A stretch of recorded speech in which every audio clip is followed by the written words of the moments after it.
Boa noite, bom dia, querido, bom dia. Que bom que você está aqui. Boa noite para você que está nos acompanhando nessa transmissão, né, depois do ao vivo aqui. Muito obrigado, Vera.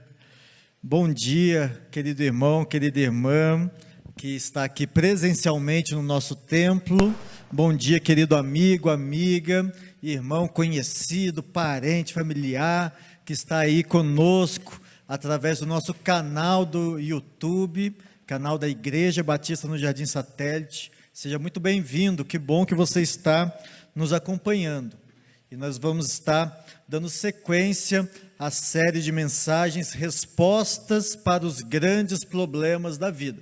Meu nome é Breno, sou um dos pastores aqui da igreja, trabalho com as famílias, no nosso Ministério Elo, e também com as células do Ministério DNA, e tem sido um prazer e privilégio poder servir a Deus e aos irmãos aqui nessa família da fé. Como superar as crises é o tema de hoje. Talvez você já esteja cansado de falar sobre crise. Tem mais de 100 dias que essa é a palavra da moda, para todo lado é o que nós ouvimos falar. Mas eu quero te falar, quero te dizer que Deus tem uma palavra especial para o seu coração nesse momento, neste dia, através desta ministração, e abra o seu coração, o seu ouvido para aquilo que Deus tem para você hoje. Como superar as crises?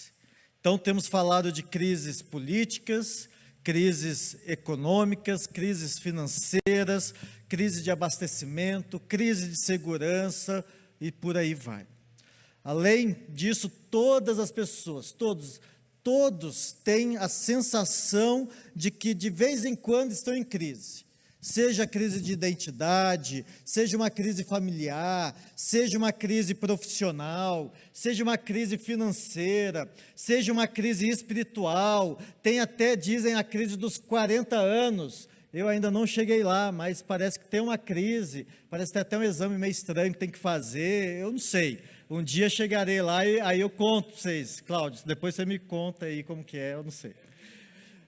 O pastor falou que é uma crise. É uma crise. Às vezes lá em casa, quando está tudo bem, está tudo caminhando bem, eu e a Cláudia, a gente até para e fala assim, vamos orar, né? Porque graças a Deus está tudo bem, mas tem alguma coisa estranha. Porque a crise faz parte da nossa rotina. A Bíblia nos mostra várias crises e como as pessoas envolvidas reagiram a elas, e hoje nós vamos aprender com Eliseu e os seus profetas aprendizes. Eu convido você a abrir a sua Bíblia no segundo livro de Reis, capítulo 6, versículos 1 a 7. Segundo livro de Reis, capítulo 6, versículo 1 a 7, diz assim: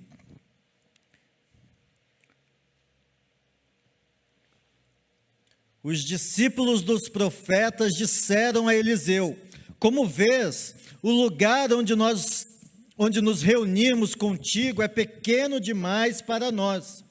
Vamos ao rio Jordão, onde cada um de nós poderá cortar um tronco para construirmos ali um lugar de reuniões. Eliseu disse: Podem ir. Então um deles perguntou: Não gostarias de ir com teus servos? Sim, ele respondeu, e foi com eles. Foram ao Jordão e começaram a derrubar árvores. Quando um deles estava cortando um tronco, o ferro do machado caiu na água, e ele gritou: Ah, meu senhor, era emprestado. O homem de Deus perguntou: Onde caiu? Quando o homem lhe mostrou o lugar, Eliseu cortou um galho e o jogou ali, fazendo o ferro flutuar, e disse: Pegue-o. O homem esticou o braço e o pegou. Vamos orar mais uma vez. Pai, fala conosco, que neste momento nós possamos ouvir a Tua voz, a Tua direção, a Tua palavra que foi lida, que o Teu Santo Espírito tenha liberdade para ministrar ao nosso coração aquilo que nós precisamos ouvir neste momento, hoje, e que o Senhor trabalhe em nós. Assim nós oramos em nome de Jesus. Amém. Eliseu foi o sucessor de Elias no ministério profético. Elias enfrentou tempos difíceis, Elias enfrentou oposição. Ser profeta na época de Elias era uma atividade clandestina. Elias teve até que se refugiar, Jezabel queria sua cabeça. Mas agora, sob a liderança de Eliseu, a profecia era uma atividade cada vez mais livre e cada vez mais alunos, aprendizes, aspirantes, discípulos chegavam até o profeta, queriam aprender com ele. Então, o espaço disponível não mais comportava tantos estudantes. Opa, uma crise à vista. É preciso construir mais salas, num local mais apropriado, não precisam ficar mais escondidos e eles vão para as margens do Rio Jordão, um local conhecido.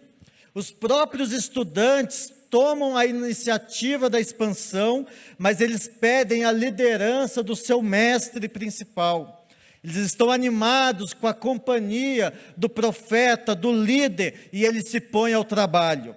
Todos deixam as suas leituras, as suas orações, as suas meditações, as suas aulas para derrubar árvores, para construir uma nova casa, uma nova sala. As suas ferramentas não eram muitas, mas eles tinham um machado. Eles tinham um machado, só que um machado emprestado. De repente, acontece o inesperado, crise à vista. O machado com que eles estavam trabalhando se solta do cabo, cai nas águas do rio. Ao que parece, isso não era tão incomum assim, um machado, um ferro se desprender do seu cabo. Tanto é que o próprio código, a lei mosaica, apresenta para o povo de Israel uma situação como essa. Em Deuteronômio 19:5 diz assim, por exemplo: se um homem for com seu amigo cortar lenha na floresta e ao levantar o machado para derrubar uma árvore, o ferro escapar e atingir o seu amigo e matá-lo, ele poderá fugir para uma daquelas cidades de refúgio para salvar a sua vida. Veja que era uma situação que parece que acontecia normalmente. Tanto é que a própria lei previa uma solução. Graças a Deus, nessa ocasião, o machado não atingiu ninguém. Ninguém morreu, mas eles não podiam prosseguir com a tarefa. Além disso, aquele operário, aquele profeta operário que estava manipulando o machado ficou desesperado, porque a ferramenta não lhe pertencia. Naquela época, era uma ferramenta muito rara, uma ferramenta cara, não era facilmente encontrada. A culpa era inevitável. Uma crise interna de culpa, uma crise na equipe, nós estávamos querendo atingir um objetivo e o seu descuido nos impediu, uma crise de relacionamento, o que eu vou falar com a pessoa que me emprestou? Crise em vista, crise à vista. O único recurso daquele jovem aprendiz foi correr para o profeta Eliseu e chorar. Foi um grito de desespero, não um pedido de ajuda. Não havia o que ser feito, mas algo precisava ser feito. Havia o impossível a ser realizado. E o profeta Eliseu cortou uma madeira, cortou um galho, a parte de uma árvore, lançou sobre a água e o machado flutuou, como se fosse uma peça de isopor, e foi então resgatado por aquele profeta aprendiz. O que houve ali foi um milagre. Não foi uma ação inteligente capaz de fazer o machado flutuar. O machado não tinha um furo por onde o galho pudesse entrar. O galho não tinha propriedades para atrair o ferro. Um milagre acontece. Essa é uma história que ilustra bem o que ocorre ou o que pode ocorrer conosco em tempos de crise. E é muito curioso porque esse relato nos apresenta dois tipos de crise. A crise da abundância e a crise da tragédia. A crise da abundância foi gerada pelo crescimento, pelo desenvolvimento do ministério profético. O espaço ficou pequeno para a continuidade da vida, do ministério, do desenvolvimento deles. Os profetas aprendizes, diante da escassez, da limitação do espaço, resolveram construir uma nova escola. Nós também podemos passar por esse tipo de crise, que vem quando nos dispomos a ampliar o nosso horizonte, seguir novas oportunidades, viver novas experiências, novas perspectivas. Quando trocamos de emprego para um melhor, quando os negócios começam a prosperar e é necessário dar um passo além. O que fazer? O que faremos? Quando decidimos nos casar, quando resolvemos ampliar a família, ter filhos, quando escolhemos fazer um novo curso, quando mudamos de cidade para uma casa melhor, ou por que não como igreja, quando precisamos ampliar a nossa estrutura física, ampliar o nosso espaço, aumentar a nossa influência na comunidade, aumentar o alcance virtual, são crises que precisam ser solucionadas. Crise de abundância, estamos limitados, precisamos avançar. Em certo sentido, é uma crise boa, mas que, se não for bem administrada, pode gerar outros problemas. Mas há também o outro tipo de crise, talvez mais facilmente identificado por nós, e é a crise da tragédia, resultado da escassez, seja ela grande ou pequena. Podemos mencionar crise na saúde, luto familiar, falta de emprego, negócios frustrados, ausência de harmonia nos relacionamentos, ou até mesmo uma crise de propósito, de falta de sentido, de razão para existir e viver. No caso dos discípulos de Eliseu, tudo ia bem, estava tudo funcionando, a crise da abundância gerou neles o desejo, a intenção de avançar, mas o machado que era emprestado cai no rio. Veja que a vida é assim, às vezes no meio do desenvolvimento, aproveitando uma oportunidade para crescer, de repente surge uma tragédia. Podemos enfrentar ao mesmo tempo os dois tipos de crise. Às vezes, nem acabou uma e a outra logo começa. Você lembra de Jó capítulo 1?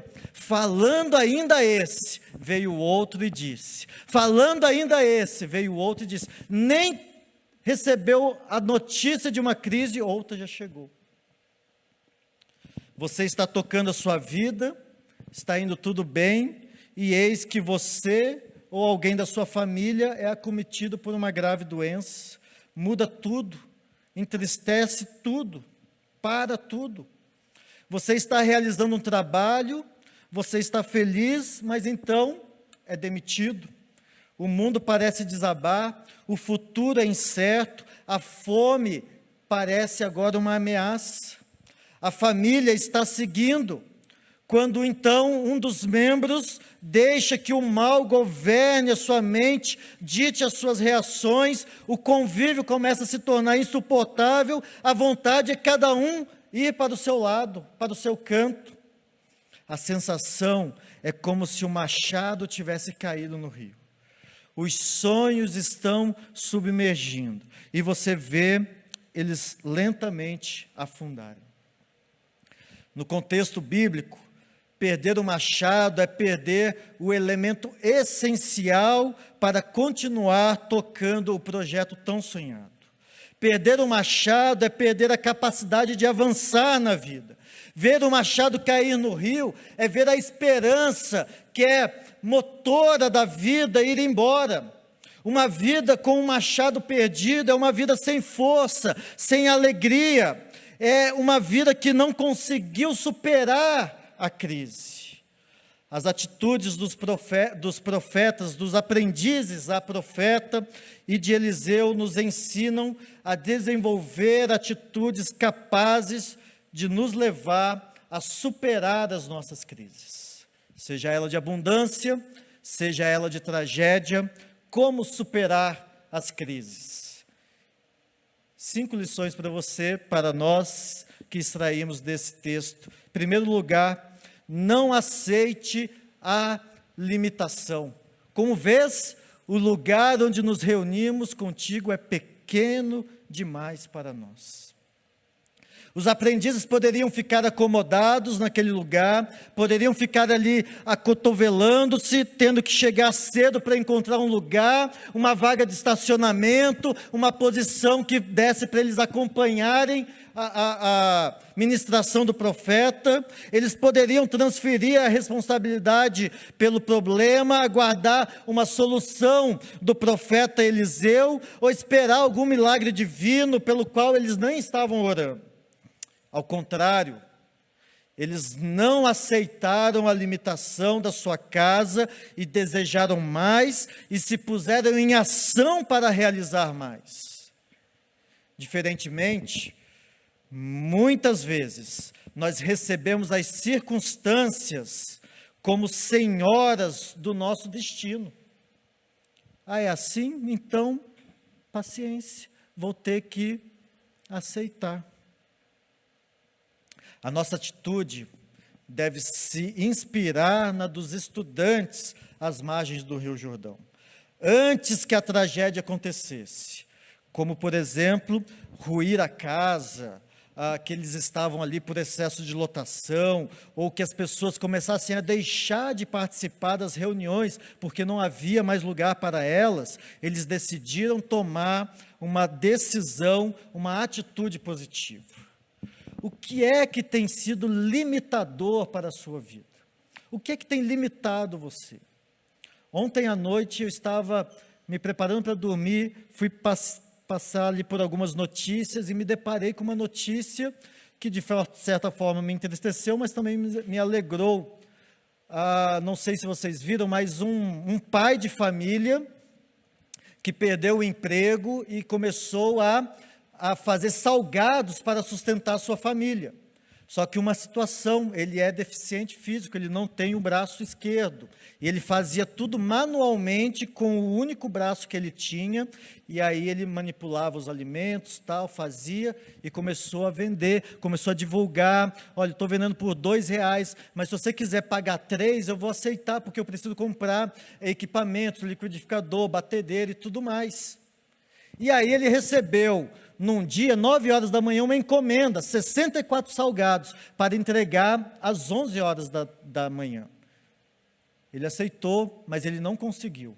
E aí, quando ele chegou a 1 hora da tarde com os salgados, foi humilhado, correram com ele da situação, xingaram ele todo, e não aceitaram a encomenda, ele teve aquele prejuízo. Chegou em casa, estava triste, compartilhou nas redes sociais dele, falou assim, olha, quem quiser salgado aqui da rua, estou com salgado aqui, pode vir, que eu vou distribuir, senão vai estragar, e tudo mais. E aquilo mobilizou as pessoas. Ele recebeu ontem, porque fizeram uma vaquinha virtual, recebeu R$115 mil, de uma vaquinha que as pessoas que viram levantaram esse valor para ele. Veja, limitação física, limitação, mas não se deu por vencido. Até quando você vai se conformar com a sua estreiteza, com a sua limitação? Sua visão é estreita, alargue, amplie, sonhe novos sonhos, se coloque em movimento, não desista, não se dê por vencido no meio da crise. A promessa bíblica continua válida para todos os que confiam em Deus. Isaías, ele diz assim, alargue o lugar da sua tenda, estenda bem as cortinas da sua tenda, não impeça, estique as suas cordas, firme suas estacas, pois você se estenderá para a direita e para a esquerda, seus descendentes desapossarão nações, se instalarão em suas cidades abandonadas. Não tenha medo, alargue, estenda, estique a corda, não tenha medo. O que está limitando você? Tal como os profetas aprendizes que se dispuseram a cortar madeira, a trabalhar braçalmente, movimente-se, ponha-se em ação, faça alguma coisa. Não sucumba à tentação de querer que Deus faça tudo para você. Peça a direção dele, ore a ele, coloque nas mãos dele os seus projetos, mas tenha atitude. Imagine Eliseu em casa e os meninos lá no Rio Jordão cortando lenha e o machado cai nas águas. Não é assim que às vezes nós agimos? Deixamos Deus de lado, Deus de fora dos nossos sonhos e só nos lembramos dele quando a tragédia vem. A confiança em Deus não quer dizer que Deus terá que fazer tudo daí em diante. Para superar as limitações, disponha-se a fazer a sua parte. No início da história, eles saíram para cortar lenha. Eliseu não lançou mão de recursos sobrenaturais para construir uma nova casa para os profetas, deixando de lado a contribuição deles. Deus poderia fazer uma nova casa sozinho, mas Eliseu não pediu isso. Antes, ele mesmo participou da construção junto com seus discípulos. O que Deus providenciou foi uma ferramenta e mãos para o trabalho. O que está limitando você? O que você precisa fazer? Há 15 anos atrás, eu e Cláudia, recém-casados, nos mudamos para Belo Horizonte. Uma crise de abundância. Eu acabara de ser aprovado em um concurso concorrido e agora era servidor público federal. Mas estávamos longe de casa, nenhuma pessoa conhecida, cidade grande, cidade desconhecida. Nunca havia pisado em Belo Horizonte. Decidimos não nos fechar, não ficar chorando em casa por conta das limitações. Cláudia foi fazer faculdade, eu continuei meus estudos, fiz pós-graduação, nos envolvemos numa boa igreja, em uma célula fizemos novas e boas amizades, participamos de vários cursos. Hoje, nós não temos dúvida que desfrutamos, tanto na nossa família, como no nosso ministério, dos bons frutos das sementes que foram plantadas naquele tempo, um tempo de crise, um tempo de isolamento, um tempo de distanciamento, um tempo de crise. Há poucos anos atrás, uma colega do Tribunal Regional do Trabalho de São Paulo, onde eu sou oficial de justiça, pulou do 8º andar do prédio da Justiça do Trabalho, localizado ali na Barra Funda. Vinda de Natal, relatou na carta de despedida encontrada no seu apartamento que se sentia só, longe de casa, sem amigos, numa cidade grande e desconhecida. 2 sonhos de concurso público federal realizados. 2 crises de crescimento. Mudanças e todos os obstáculos que isso se impõe. Em um, novos sonhos. Em outro, pesadelo e morte. Não aceite as limitações. Não permita que a crise supere você. Assuma o protagonismo e faça o necessário para superar a sua crise. Em segundo lugar, conte com o apoio daqueles que podem lhe ajudar. Então um deles perguntou: não gostarias de ir conosco com os teus servos? Sim, Eliseu respondeu. Era emprestado. Temos a triste tendência de tentar fazer as coisas sozinhos, mas há coisas que nós não podemos fazer sozinhos.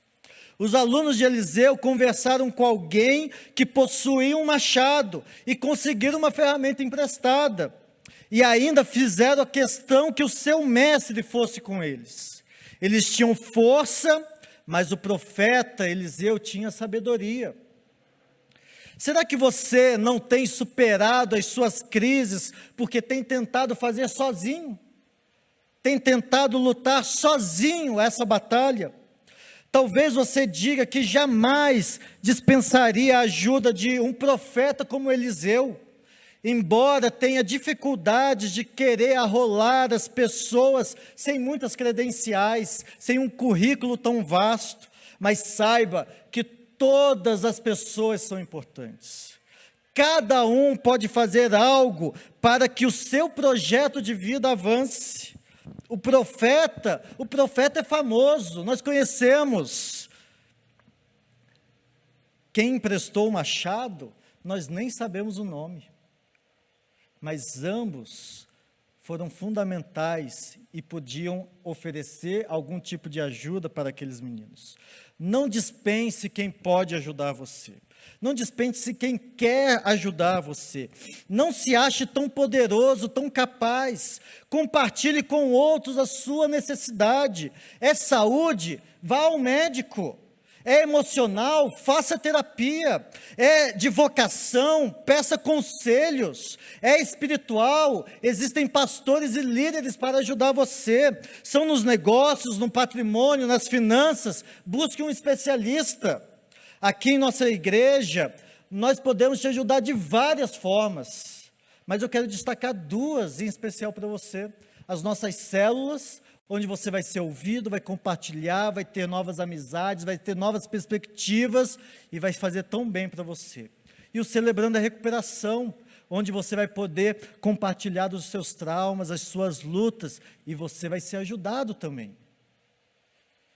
Há casamentos que fracassam, porque os cônjuges não buscam o apoio um do outro ou não aceitam a ajuda de outras pessoas.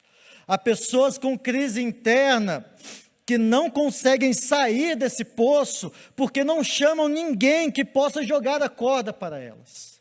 Há pessoas, há projetos que não se realizam porque não são obra para uma pessoa só. Saiba que há sempre alguém disposto a emprestar um machado para você. Há alguém que, como Eliseu, não alega compromissos para atender o seu pedido de ajuda. Há pessoas que são movidas pelo princípio da bondade, sempre tem um braço para se juntar ao nosso, uma lágrima para se misturar à nossa, um pé para caminhar conosco, e essas pessoas são fundamentais para que você supere as suas crises. Em terceiro lugar, não pense ser imune à tragédia. Quando um deles estava cortando um tronco, o ferro do machado caiu na água. Algumas pessoas precisam ajustar a sua teologia.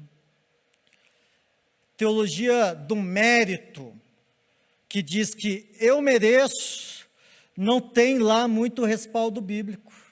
Eu mereço ser feliz, eu mereço ter saúde plena, eu mereço ter riqueza, eu mereço.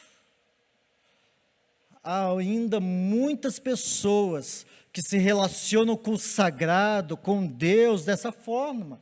Afinal, eles leem no Salmo 34, 7, os anjos do Senhor acampam ao redor daqueles que o temem, para nos livrar de todo mal. Afinal, Ele não dá ordens aos seus anjos para nos guardar em todos os nossos caminhos. Não é assim que alguns leem a Bíblia, mas aplicam de uma maneira equivocada? No caso dos profetas, Eliseu representava a presença de Deus. O grande profeta estava com eles. Mas isso não evitou que a tragédia acontecesse. No caso, como pode estar acontecendo com alguns de nós, eles estavam fazendo o bem, fazendo uma coisa boa, estavam progredindo. Para buscarmos servir ao Senhor, aliás, por buscarmos servir ao Senhor, fazer coisas boas, desenvolver as nossas habilidades, nós não estamos livres das vitórias temporárias do mal sobre nós. No Sermão do Monte, Jesus nos ensinou que Deus faz o sol nascer sobre maus e bons, faz chover sobre justos e injustos.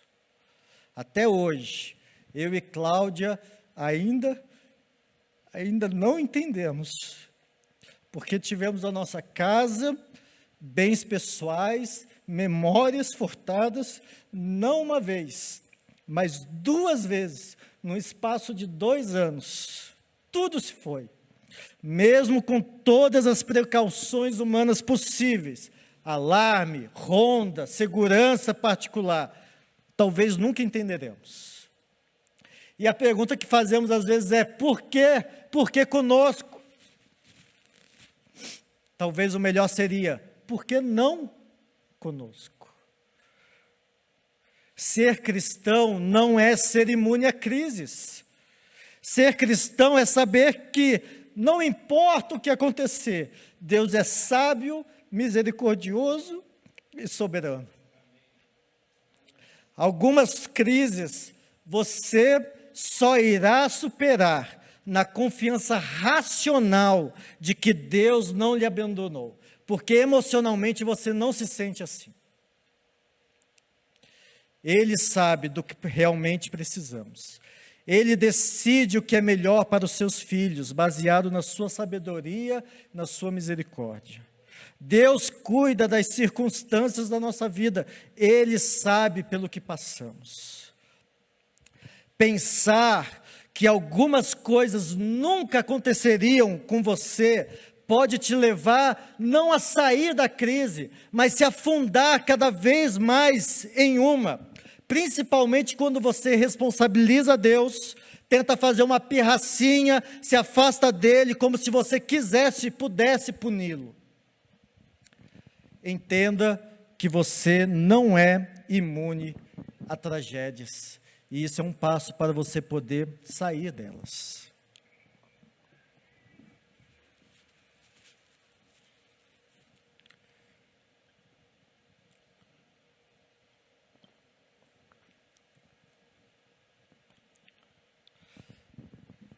Em quarto lugar, não procure culpados. O homem de Deus perguntou: onde caiu? Nós não vemos Eliseu dando uma dura no lenhador, exortando-o por sua falta de cuidado ao manejar a ferramenta tão valiosa e que não lhe pertencia. Nós também não vemos, e não há relatos, que os seus amigos gritaram para reprovar a aparente desatenção daquele jovem. Eles sabiam que encontrar um culpado não resolveria o problema. Eles continuariam sem o machado. A maioria das nossas palavras culpabilizadoras, que trazem culpa, não representam um passo sequer para melhorar as coisas e superar as crises. É claro que nós devemos analisar o que aconteceu, não para desenvolver um inadequado sentimento de culpa, mas para aprender novos caminhos. Deus age conosco diferente. Deus não vocifera contra nós, mas nos recebe com carinho. Eliseu, como representante de Deus, buscou a solução para o problema. Eliseu pediu que o homem que perdeu o machado voltasse ao lugar onde aconteceu o acidente. Onde caiu? Não perguntou por quê. Por que você fez isso? Onde caiu? Se Deus lhe perguntar para você, onde caiu o seu machado?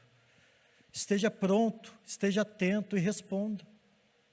Pode ser que tão somente ver a causa dos problemas em que nos atolamos já nos ajude a caminhar com mais segurança.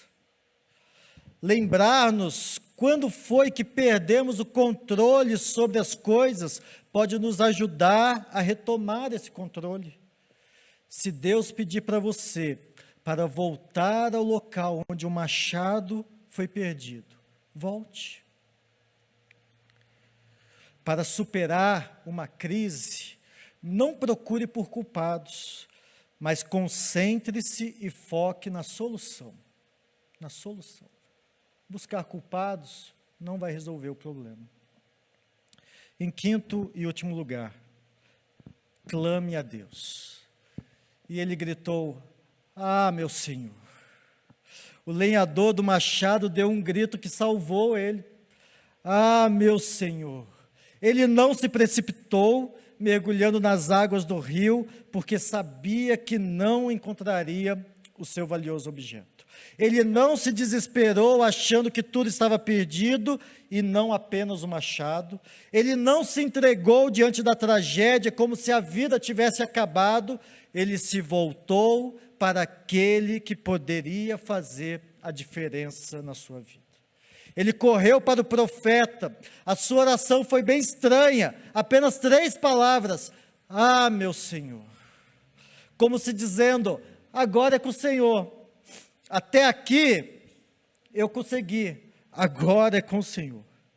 Partindo do pressuposto que Eliseu representava a presença de Deus naquele projeto, nós podemos concluir que o lenhador buscou o poder de Deus para resolver o seu problema.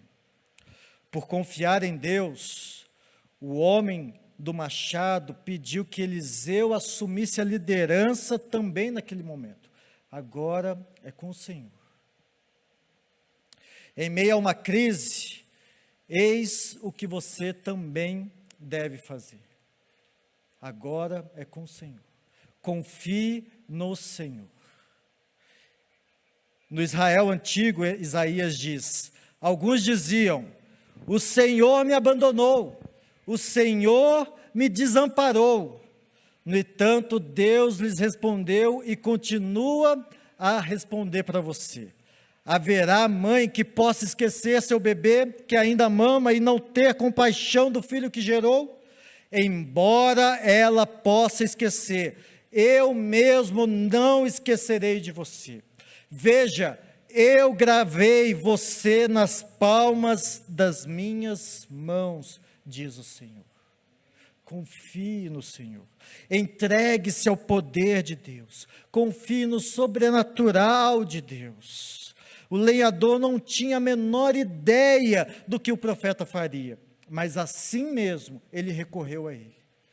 Mesmo que você não saiba o que Deus possa fazer, pode fazer, você não tem ideia de como Ele vai te tirar dessa crise, corra até Ele, vá até Ele, confie nele, busque-o, lance sobre Ele toda a sua ansiedade, como disse Pedro na sua primeira carta, porque Ele tem cuidado de nós. Lance sobre Ele, assim como o homem que perdeu o machado. Não importa o que você tenha perdido, não importa qual tenha sido a sua crise. Agora, por confiar nele, siga as suas instruções. Por confiar em Deus, faça o que Ele está falando para você fazer. Porque as nossas ações, mescladas com a vontade de Deus, é que produzem resultados de valor eterno. Concluindo, como podemos superar a crise? Esse é o nosso tema de hoje. Não aceite a limitação. Conte com o apoio de quem pode lhe ajudar. Não pense ser imune a tragédias. Não procure culpados. Clame a Deus. Olha, não é fácil para ninguém lidar com as crises, mas é possível superá-las. Mas há uma crise de reflexos eternos, a crise do pecado, que nos afasta completamente de Deus. Eliseu usou um galho, uma madeira, para fazer flutuar e ressurgir o machado. Deus usou a cruz, o madeiro, para fazer ressurgir uma nova vida ao lado de Cristo. Vou repetir para você. Eliseu usou a madeira para fazer ressurgir um machado. Deus usou a cruz para fazer ressurgir uma nova vida ao lado de Cristo. Aceite a Jesus e supere a maior crise da existência humana. Parafraseando e aplicando o texto de Spurgeon, que escreveu rapidamente sobre esse texto no seu devocionário, e que eu e Cláudia lemos há poucos dias atrás, e me inspirou para essa mensagem. Uma pessoa aflita, diversos conflitos, crises internas, baixa autoestima, culpas, rancores, encontrou Jesus, percebeu o quanto é preciosa para ele e o machado flutuou. Uma família em crise, relacionamentos quebrados, confiança abalada, finanças arruinadas, clamaram ao Senhor, fortalecer os laços que os unem mesmo na tempestade, e o machado flutuou. Um negócio fracassado, uma vaga perdida, uma oportunidade desperdiçada, sem perspectivas no horizonte, confiaram em Deus, um novo caminho se abriu e o machado flutuou. Um luto, sonhos interrompidos, saudade que dói no peito, chorou aos pés do Consolador, recebeu conforto e o machado flutuou. Decepções com a vida, autossabotagem, vícios, péssimos hábitos, fracasso em tentar sobreviver às próprias forças. Aceitou o sacrifício de Jesus, foi agraciado com perdão e a salvação de Deus, e o machado flutuou. Qual a crise que você precisa superar? O que está limitando você? Que machado precisa flutuar?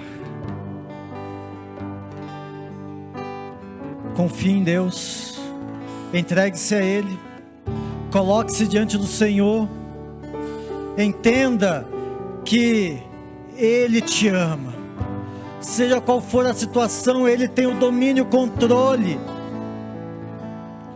Eu quero orar com você nesta manhã, neste momento. Eu quero orar pela sua crise. Eu quero orar para que você veja os seus sonhos voltarem, ressurgirem, mas principalmente, eu quero orar para que você tenha salvação em Jesus, para que a sua vida ressurja para uma nova vida ao lado de Cristo. É um milagre de Deus, pela graça dele, nós podemos viver uma novidade. Feche seus olhos. Deus, em nome de Jesus, passamos por tantas crises, são tantas situações, e por vezes vemos os nossos sonhos, a nossa saúde, os nossos amigos, familiares submergindo, não há o que fazer, mas há o impossível a ser feito, e o Senhor é quem pode fazer. O Senhor é o Deus da nossa salvação. Se o mar me submergir, o Senhor estende a sua mão. Deus, em nome de Jesus, nós nos colocamos diante do Senhor, a nossa história, as nossas crises, os nossos dilemas, os nossos obstáculos, e confiamos no Senhor, mas pedimos ao Senhor também que nos dê discernimento, força de vontade, para que possamos lutar, fazer aquilo que cabe a nós fazer, reconhecer que precisamos da ajuda de pessoas, não ficar culpando as situações, entender que não estamos imunes às crises, mas que o Senhor nos sustenta em todas elas. Em nome de Jesus, visita o lar de cada um dos nossos irmãos, que a sua presença gloriosa venha com a paz, a serenidade, mesmo no meio da crise. E Deus, em nome de Jesus, nós clamamos por salvação, nós oramos por aquele filho que está distante do Senhor, pelo pai, pelo marido, pela esposa, que ainda não aceitam a mensagem de salvação do Senhor, por aquele colega do trabalho. Deus, o Senhor enviou Jesus para a salvação. Nós queremos o nosso bairro salvo, nós queremos a nossa cidade transformada, nós queremos ver esse machado ressurgir, nós queremos a vida do Senhor através das nossas vidas. Deus, opera o seu milagre, que o Senhor venha salvar aqueles que nós tanto amamos, e aqueles que nós ainda vamos amar, conhecendo-os, porque oramos por aqueles que nós nem conhecemos, vizinhos, pessoas que trafegam próximos de nós, que o Senhor venha com salvação, que essa igreja seja um centro de salvação. Em nome de Jesus nós oramos. Amém.